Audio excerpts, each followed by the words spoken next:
Ақтөбеде тілдерді оқыту орталығы 2010 жылы облыс әкімінің бұйрығымен ашылған болатын. Бүгінде 7 қызметкер жұмыс істейді. Барлығының жоғарғы білімдері бар. Алға Мартөк, Қарғалы, Қобда, Хрымтау, Мұғажар бойынша мекеме, кәсіпорын, ұйым қызметшілері мен жеке тұлғалар үшін мемлекеттік және басқа да тілдерді үйрету курстарын ұйымдастырып отыр. Ересектер арасында оның ішінде орталыққа мемлекеттік тілді оқыту курсының деңгейі бойынша бітіргендер саны мен оқу сапасы қазтест бойынша сынақ тексеріледі. Сондай-ақ білім сапасы лингвистикалық әлеуметтік зерттеулер нәтижелерімен айқындалады екен. Бұл жобаның ашылудағы басты мақсатын Клара Ахатқызы былай түсіндірді. Мақсаты облыстық қосымша білім беру нарығында мемлекеттік тілді және басқа да тілдерді үйрету болады. Табысы төмен азаматтар, жұмыссыз, үйде отырған адамдар, мекемелер, мемлекеттік мекемелер, халыққа қызмет көрсету саласы. Қарап отырсаңыз, қоғамдық өмірдің барлық тіршілік саласын қамтимыз, барлық саланы қамтимыз. Біздің орталыққа осы 9 жылда, осы біздің орталығымызда 11.658 адам түрлі тілдерді оқыту курстарынан өткен екен. Оның 10.648-і ол мемлекеттік тілді оқыту курсы.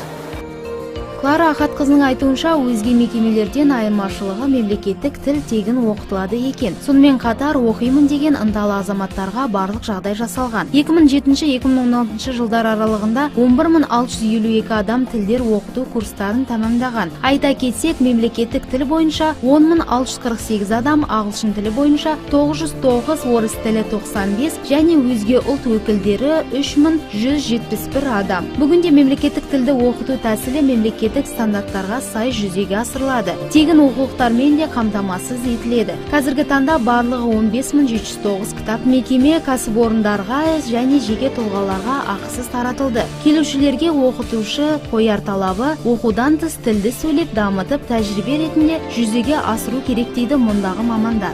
Оқуға келген әрбір тыңдаушының қарапайым деңгейге сұраныс білдіретін тыңдаушының ең алдымен лексикалық қорын байытумен айналысамыз, яғни тақырыптар бойынша тірек сөздерді, сөз орамдарын, қарапайым сұхбаттарды бастап үйретеміз. Яғни тыңдаушы күнделікті өмірде өзінің күнде естіп жүрген сөздерін, сөз орамдарын қайталап, осы жерде өзінің келесі тыңдаушымен сұхбаттасу арқылы тілді үйрене бастайды.